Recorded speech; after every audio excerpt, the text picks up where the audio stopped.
Hi, this is Martin with My IELTS Tutor. Now, last time I talked about fluency and coherence, which is the first criteria considered for IELTS speaking.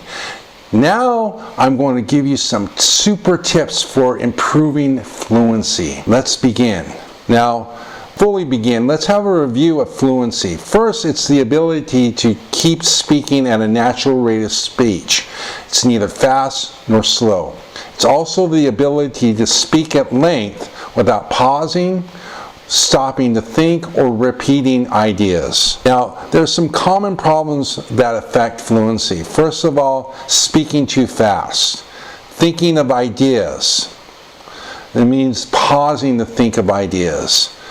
Not having a structure, too much focus on grammar and vocabulary, lack of practice, and then trying to avoid fillers. And then finally, test anxiety, feeling anxious during the test. So let's take a close look at these.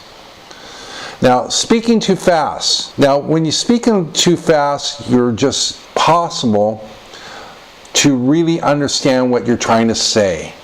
Another thing is it affects your pronunciation, and you tend to stumble a lot. So you don't want to speak too fast.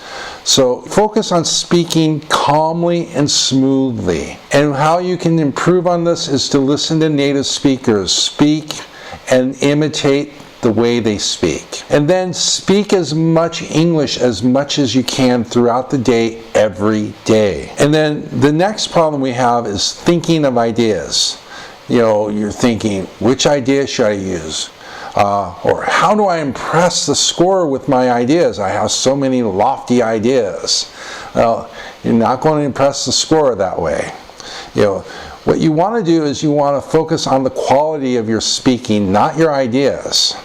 And if you don't know anything about the topic, and this is where people will make up things, especially in order to impress the scorer. If you don't know something about the topic, just say you don't, but try to answer. Try to think about it and say something about it, something logical about it. So, for general, keep in mind that general questions are primarily about you and they should be easy. Cue cards, you want to think in terms of structure.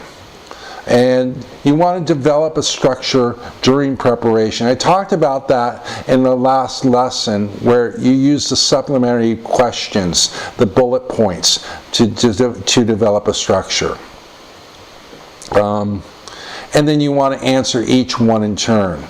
Then the follow-up questions. Some might be difficult, but don't worry. Don't worry if they're difficult. Just try to answer as best you can. All right, now next problem is you don't have a structure for the cue card. Now, the cue card, a structure is very necessary. And as I said before, use the bullet points as your guide. And you can also use this suggested structure as well. First of all, have an introductory sentence. Don't have introductory sentences, just one introductory sentence. They kind of lead into the topic. Then you want to state what the topic is, and then describe the topic. And then give your opinion about the topic, such as, what reason do you have for admiring your grandmother? And then explain your opinion. And then give examples. Personal anecdotes are always best, especially for the follow-up questions. The cue card is going to be about your own experience most times. So you do want to use a personal anecdote, personal example. And then you want to use a concluding sentence such as, and that's why I admire my grandmother, for example.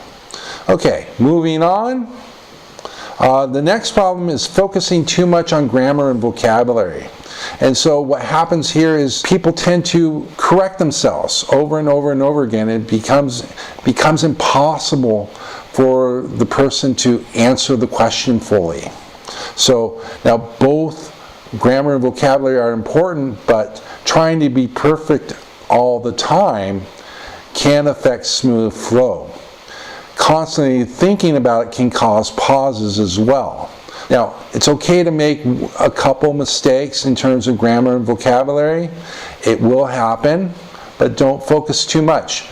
brush up on your vocabulary, grammar, and you should do fine, but don't focus too much on those. So one thing you can do is practice speaking as much as you can and record yourself. Find questions that do not require long answers, such as 1 to 3 sentences only. IELTS general questions are good for this. Answer the question, but focus on getting the grammar and vocabulary correct. Then answer it a second time, but focus on speaking at length only, meaning you can just speaking to get the answer out. Note the differences between the two. You'll make more errors with the second attempt, but you'll speak more fluently. And don't worry about grammar and vocabulary. Those will eventually improve as long as you work on them. Now, once you've mastered this, move on to more difficult questions, such as the follow-up questions. And then you move up to the cue card. Okay, next. Lack of practice. This is a big one. This is a big problem I face with students. They don't practice enough. They always give me some type of excuse. You know, most students practice as much as they can, but I get a lot of students who don't practice as regularly as they should.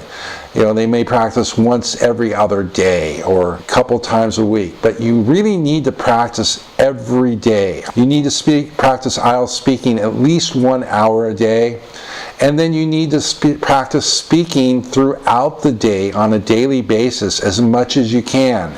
It's going to increase your fluency, it's going to build confidence, and you're going to feel much more confident with speaking English. And then what can help you is to find people to speak English with. That's also going to help. That's another excuse people have. Oh, there's no one I can practice speaking English with.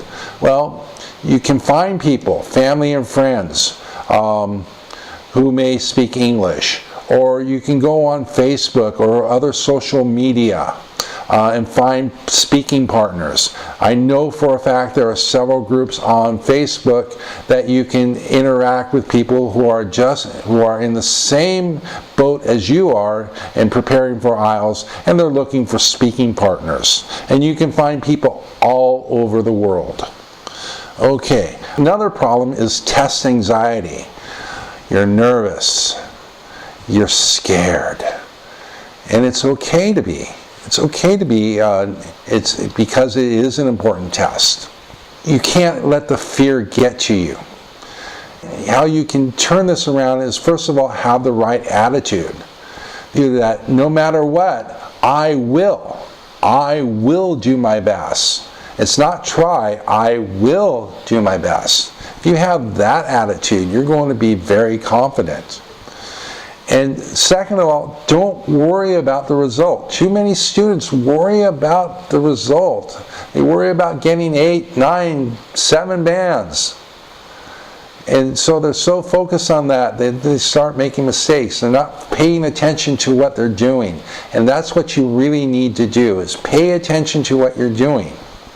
If you do that, again, you're more likely to get the result you want. So focus on each task, each question, one at a time. And then relax and smile. Relax and smile. It's going to help you be more confident. You're going to speak better too, because smiling will help you use the full range of your mouth. And this will help with pronunciation. And you want to make sure that you prepare for IELTS. Make sure that you spend sufficient time preparing for IELTS. Now, I talked about setting aside 1 hour for speaking practice. Same goes true for all the other modules of IELTS. Insufficient preparation is the #1 reason for failure of IELTS, especially speaking. And like I said, practice speaking throughout the day as much as you can. You're going to improve quicker, you're going to be more confident, and you're going to feel much better about your ability to speak in English. Now, final thoughts. Practice is the key to increasing fluency. You have to practice. There's no get around for practice. You have to. You also want to focus on speaking at length. It's important because you have the cue card. You have up to 2 minutes to speak. And so you need to topic at length without pausing, or with few pauses, as few repetitions, with as few hesitations as possible. And you can help yourself by recording yourself and learning from your mistakes. If you do this, you will improve much quicker than if you don't. And then relax and have fun during practice. If you don't have fun, you're not going to enjoy it. Do something, enjoy yourself as you have practice. This is why maybe getting a speaking partner can help as well. Develop an attitude of confidence. Again, that attitude of confidence is, no matter what, I'm going to do my best. I will do my best. And you will do your best if you do this. Okay. Now that's it for this lesson. Thank you for joining me. I really appreciate that you joined me. Hoping you're learning a lot from these lessons. I'm enjoying teaching you, and it is my pleasure. Now, if you want, join me for more lessons on IELTS speaking. And if you want to know more about my IELTS tutor and more about IELTS, click on the link below. That's it for today, and I'll see you soon. Again, thank you for joining me.